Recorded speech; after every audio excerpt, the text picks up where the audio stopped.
Bon, bah c'est vrai qu'à la base, je voulais pas spécialement parler de cette série-là. Mais bon, je me suis dit, pourquoi pas. Allez, salut à tous, c'est Kazin, j'espère que vous allez bien. Et on se retrouve encore une fois sur la série Shiny Treasure X.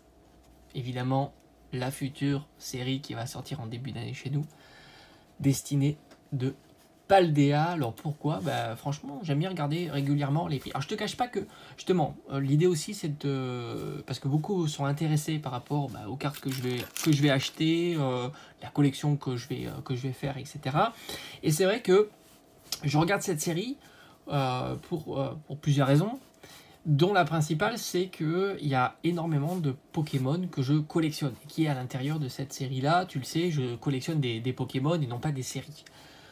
Comme globalement beaucoup font comme ça, et j'ai pas mal de Pokémon que j'apprécie, hein, comme Pikachu, Salamèche, et puis d'autres, hein. Tu t'aperçois que j'ai quand même beaucoup de classeurs à thème Pokémon, et par conséquent cette série, il y a énormément de ces Pokémon là, et du coup je regarde un petit peu les tarifs, parce que je t'ai dit il n'y a pas très longtemps, à partir de 151, l'intérêt financier d'aller acheter des cartes japonaises est tellement important que du coup je vais mixer tout simplement les cartes qui sont très chères chez nous, je les achèterai en japonais en priorité, et inversement les cartes qui sont chères en japonais, je les achèterai en français tout simplement.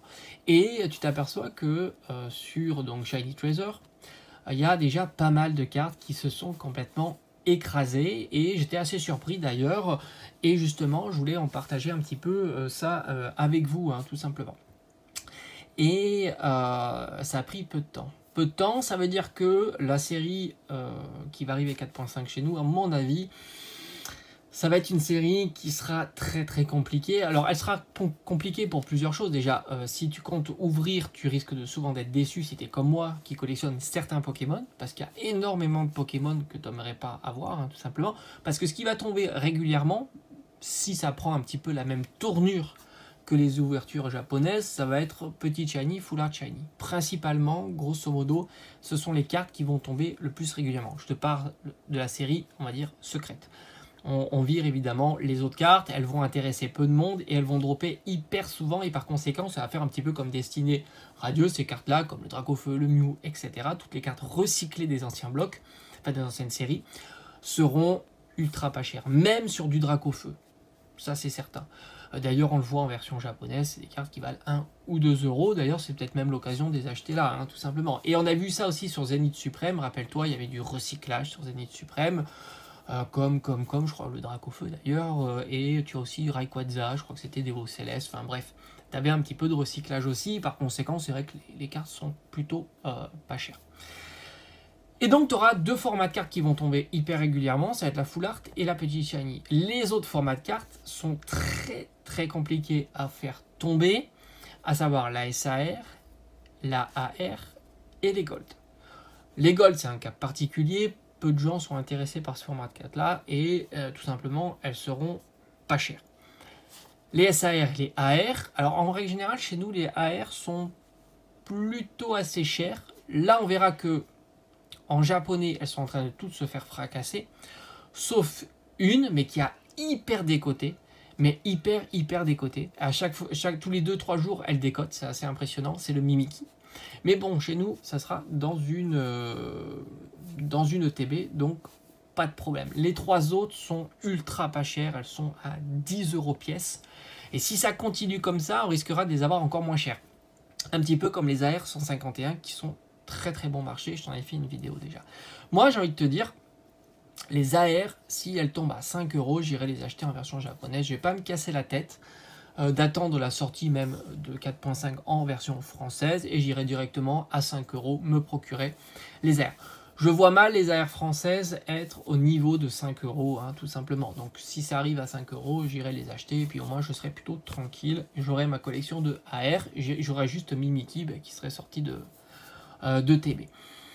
Les SAR, elles sont très compliquées à faire tomber, et du coup elles sont plutôt très chères. En français, je suppose qu'elles seront souvent plus chères que les versions japonaises. Mais attention, c'est pas toujours le cas, hein. Si tu compares certaines versions, Flamme Obsidienne par exemple, le Dracofeu chez nous est vraiment pas cher. vraiment, vraiment pas cher. Je crois de mémoire, j'avais été checker, le Dracofeu, version japonaise de EV3, est très cher.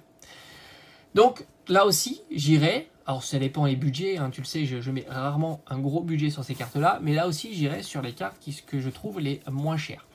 Mais les SAR, ça va être compliqué. Donc pour revenir sur les ouvertures, déjà faire le Master Set, mission impossible. Enfin, il faut un budget colossal. Et puis tu le fais plutôt en évitant les ouvertures. Parce que du coup, en faisant des ouvertures, c'est une cata. Tu vas avoir des doubles sur des doubles sur des doubles. Il va falloir ouvrir des milliers de boosters pour pouvoir vraiment faire un Master Set, ce qui est hallucinant. Et du coup, ça va être compliqué, il n'y aura pas beaucoup de Master Set sur cette série-là, et il y aura de moins en moins d'ouvertures, parce que souvent, on est tous intéressés par certains Pokémon, et pas tous. Et par conséquent, je pense qu'il y aura vraiment peu d'ouvertures. Qui plus est, si la série est compliquée à trouver en boutique, on va laisser tomber, hein, tout simplement. Donc ça va être une série qui va être surtout collectionnée en scellé, un petit peu ouverte, c'est ce que je compte faire, et beaucoup achetée. Tout simplement. Alors, à voir si... Alors, ce qui est assez paradoxal avec les cartes japonaises, c'est que déjà, les displays sont plutôt chers, hein, parce que tu as des displays de 10 boosters qui tournent aux alentours de 90 €. Là aussi, je pense qu'il y a de la tension, hein, quand même, sur les prix des displays. Malgré tout, elles sont à 90 €. Ça reste assez cher au vu de ce qu'il y a à l'intérieur. Parce que, justement, les cartes se cassent la figure. Et ce qui est assez marrant, et j'aurais pas cru, parce que tu devrais avoir un équilibre qui se fait. Les displays sont chers, les cartes se cassent la figure, mais attends, comment ça se fait?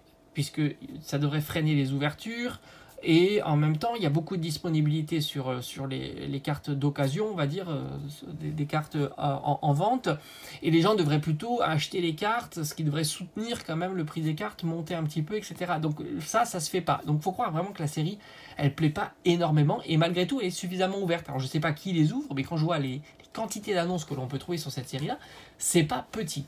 C'est assez fou. C'est assez fou. Et par conséquent, on va revenir un petit peu sur le sujet de la vidéo. On va regarder les cartes. Tu prends une carte comme Machine, qui est quand même censée être la carte un petit peu de la série.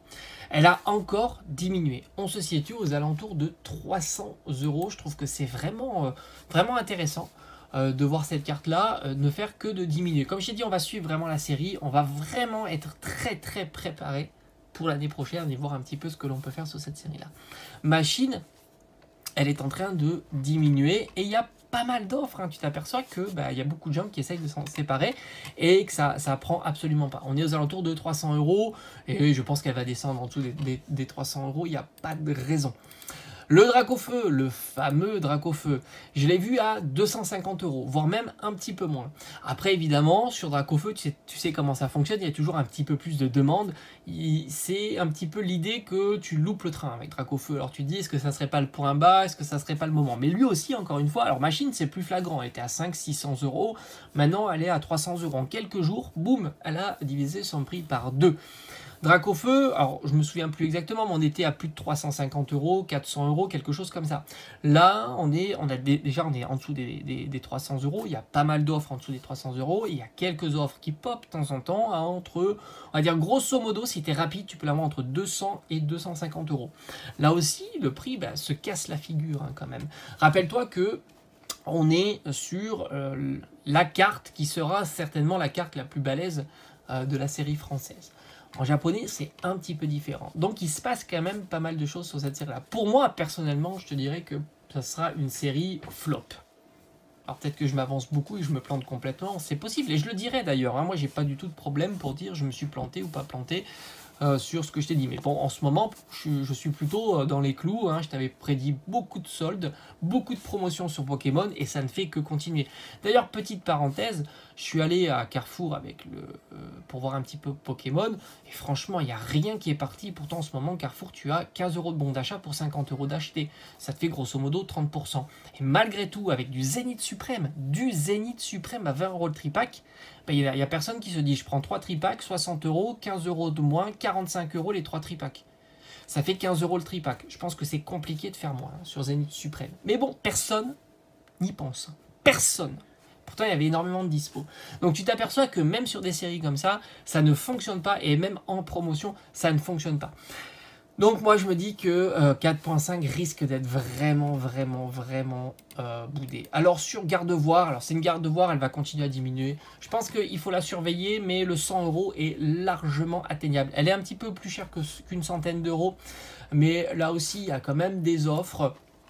Et comme je te dis, je pense que c'est une carte qui va diminuer. Ce qui est fou hein, quand même, parce que les SAR, il n'y en a pas beaucoup. Ça tombe difficilement. Le prix des ouvertures est quand même conséquent, parce que faut compter 90 € pour une display, ça fait 9 € le booster, parce que tu as 10 boosters. Et à certains moments, tu devrais te dire, il y a quand même des cartes qui vont peser un petit peu sur ces ouvertures. Et si les SAR ne pèsent pas, alors tu me diras, 100 €, 120 € sur une SAR, c'est beaucoup.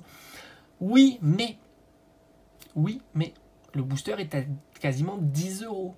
Rappelle-toi 151, tu avais des cartes qui étaient plutôt entre 50, 60, voire 100 € pour les oiseaux, voire 150 € pour le Dracofeu, mais tu avais des boosters à 5 €, 6 €.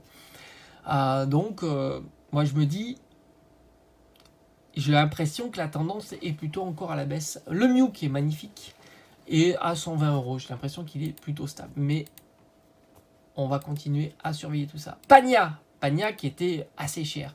Elle a dépassé, elle est en dessous des 100 €, donc ça c'est plutôt intéressant, puisqu'on est aux alentours de 90 €. 90 € pour Pagna, c'est très intéressant. Et c'est vrai, quand tu fais la comparaison avec 151, les cartes, elles drop aussi, 151. Les SAR, d'après je t'ai montré le site qui fait des statistiques, t'en es pour 1 pour 200. Je suis pas certain que les SAR de 4.5, t'en es un pour 200. Hein. Je pense que c'est un peu plus compliqué, et puis il y en a moins en plus. Donc forcément, la probabilité d'avoir une SAR est beaucoup plus compliquée. Pagna, comme je t'ai dit, elle est descendue en dessous des 100 €. C'est assez fou, parce que c'est vrai qu'en règle générale, les cartes japonaises dresseuses sont plutôt très robustes, et en plus il y a Noctali. Donc tu as vraiment deux éléments qui pousseraient la carte à la hausse. Et là, manque de bol, elle diminue encore. On était à 150 €, 120 €, 90 €. Et là, j'ai envie de te dire, une fois que tu es passé en dessous de ta barre des 100 €, tout est possible. Tout est possible de la voir encore descendre, tout comme les autres cartes dresseurs. On va les regarder. Manzi est à 30 €, Clove est à 30 €, et Pepper est à 20 €. C'est vraiment hallucinant. On est sur de la SAR, et ça tape très fort. Très fort. Pikachu, qui est toujours très robuste, il a pris une première claque. Là, il est aux alentours de 80 €. Moi, j'estime toujours que Pikachu à 80 €, ça reste trop cher. Ça reste trop cher pour une petite shiny. Je le verrais plus aux alentours d'une cinquantaine d'euros. À voir si ça progresse comme ça. Même à 50 €, moi je le trouve ça trop cher. J'irai pas l'acheter en tous les cas à 50 €, mais ça risquera d'être son prix, hein, évidemment. Bien que il y a une quantité assez astronomique de cartes intéressantes en petite shiny, donc c'est pas sûr à 100% quand même. La AR la plus robuste, c'est Mimikyu, mais elle a pris une sacrée claque aussi. On est aux alentours d'une trentaine d'euros. Là aussi, je serais pas surpris de l'avoir encore diminué, parce que voilà, hein, la tendance elle est pas bonne sur les AR. Les AR se prennent des claques sur cette série-là. Et encore une fois, j'ai vu beaucoup d'ouvertures, des dizaines et des dizaines de displays. Les AR tombent ultra rarement. Les AR, les SAR et les Gold.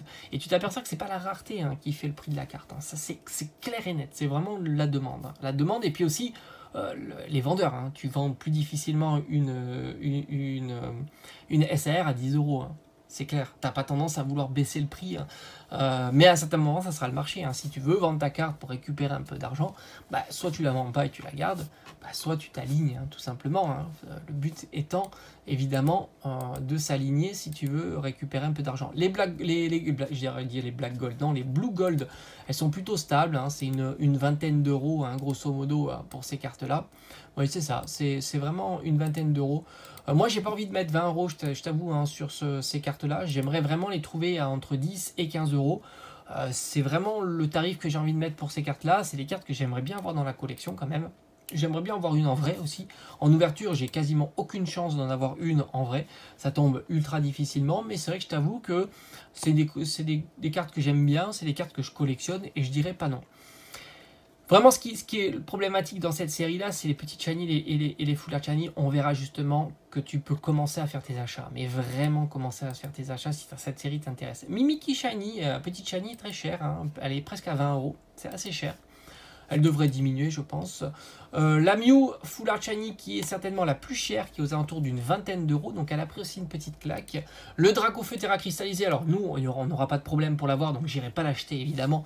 Mais il n'est pas très cher non plus, il est à une vingtaine d'euros. Salamèche Reptincelle, eux aussi ont pris une petite claque, ils se situent à 20 €. Alors 20 € c'est intéressant, puisque 20 € c'est grosso modo, c'est même moins cher que le Salamèche et Reptincelle de Destinée Occulte. Donc tu t'aperçois que la tendance, elle est fragile hein, sur ces cartes-là. Et si c'est le cas, elle va diminuer peut-être à 10 ou 15 €. Hein. C'est vraiment ça le problème. Et tu verras que, comme je t'ai dit, tu peux commencer à faire tes achats sur cette série-là parce que les cartes ont vraiment tombé. Raichu, une petite dizaine d'euros. Ronflex, qui est magnifique. Elle est incroyable cette carte. 10 € aussi. Donc à surveiller. Les AR, encore une fois, elles sont toutes à 10 €, hors le Mimikyu. Et puis, alors le pire du pire, c'est vraiment les Full Art Shiny. Et je t'en avais déjà dit avant que les cartes sortent, avant qu'il y ait des ouvertures japonaises, que les Full Art Shiny, ça allait faire comme Destinée Radieux. Ça veut dire des cartes à 5 balles. Et c'est ce qui se passe. C'est tu as du Gardevoir Shiny, franchement, à 5 €. Palmaval, à mon avis, c'est encore pire. Ouais, c'est pareil, hein, 5-6 €. C'est terrible de voir des starters comme ça, malmenés sur ces séries-là. On a un petit Roux Carnage qui tourne aux alentours de 5 €. C'est le gros problème, hein. C'est toutes les Full Art Shiny qui sont ultra bon marché. Et après, tu as énormément de petites Shiny à moins de 5 €. Et là aussi, autant se faire plaisir directement sans aller tout simplement par la case ouverture. Parce que la case ouverture, ça sera plutôt très compliqué. Après, on va voir un petit peu la générosité des boosters français, comment ils se situent. Est-ce qu'il y aura un système aussi de God Pack? Est-ce que c'est possible? Un Riolu par exemple, c'est 3 €. Un Riolu Shiny, 3 €. Je trouve ça fou. Hein. Franchement, je suis assez surpris de voir une descente aussi rapide. Et tu vois, ça, c'est des Pokémon qui m'intéressent. Pour parler de Pokémon qui m'intéressent, c'était le Rondoudou. Et le Rondoudou, je me suis dit, un Rondoudou, ça vaudra au moins 10 balles. Non, c'est 3 € le Rondoudou. Moi, je suis choqué, hein, je t'assure. Hein. Et le pire, c'est qu'on ne fait que commencer. La série est naissante. Et un gros doudou, ça aussi, c'est une carte qui m'intéresse. 3 €. Donc, je me dis... Là, je pense que je vais commencer à faire mes achats. Parce qu'il y a pas mal de cartes qui m'intéressent. Toxizap, Grondoudou, Roudoudou, Fragouin, Mime Junior. Voilà, tout ça, ce sont des petites shiny qui m'intéressent énormément et que tu peux trouver à quelques euros. Et le pire, c'est que tu as beaucoup de vendeurs qui vendent beaucoup de ces cartes-là. C'est-à-dire que ce sont soit des professionnels, soit des non-professionnels qui ont ouvert énormément de boosters. Et par conséquent, ils veulent certainement récupérer un petit peu d'argent de leurs ouvertures. Kirlia, franchement, Kirlia, c'est 2 €. 2 € Kirlia Shiny. Bon, bref, en tous les cas, pour te dire que si vraiment tu veux cette série-là, comme moi, pas un entier, mais quelques cartes, et que les japonaises te dérangent pas, tu aimes bien avoir ta collection en japonais, je pense que c'est le moment sur certaines cartes, évidemment. Les petites shiny à 2-3 €, tu risques pas grand-chose. Si elles sont à 1 €, bon, alors là, c'est la catastrophe, quoi, hein, enfin, pour la série. Mais voilà, je pense que 1, 2 €, 5 € les full art, tu peux y aller. Même les AR, comme je t'ai dit, on va attendre un petit peu de voir comment les AR se situent, mais à un certain moment, elles vont certainement tourner à moins de 10 €, puisqu'elles sont vraiment là autour de 10 €. Donc à un certain moment, elles vont descendre, on va voir un petit peu leur progression. Mais je suis plutôt partant pour commencer à faire mes achats sur 4.5. Je t'avoue que là, ça commence à me travailler. Parce que je me dis, ça peut être assez intéressant de commencer un petit peu la collection, tout simplement pour compléter mes classeurs. Voilà. Allez, je te dis à bientôt. Ciao, ciao.